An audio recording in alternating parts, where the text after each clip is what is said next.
نقول بيننا وبينكم السلف بيننا وبينكم الكتب كان أحمد يقول البدع بيننا وبينكم الجنائز সকাল সন্ধ্যা তিন কুলের আমলের নিয়মটা বলবেন। সকাল সন্ধ্যার যে আজকারগুলো আছে সেখানে কুল হুয়াল্লাহ তিনবার পড়া, কুল আউযু রাব্বিল ফালাক তিনবার পড়া, কুল আউযু রাব্বিন নাস তিনবার পড়ার বিধান আছে।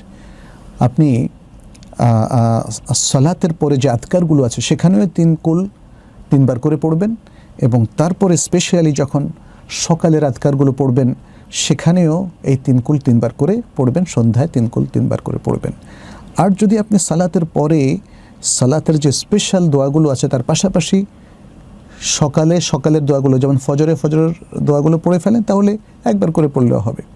মানে এই দোয়াগুলো যে তিন কুল আমি বলেছি যদি আলাদা করে পড়েন সকালের আজকার এবং নামাজের আজকার তাহলে তিন করে 6 বার পড়বেন। আর যদি একসাথেই পড়ে ফেলেন তাহলে একবার কুল হুয়াল্লাহ একবারেই 3 বার করে পড়লে যথেষ্ট হবে।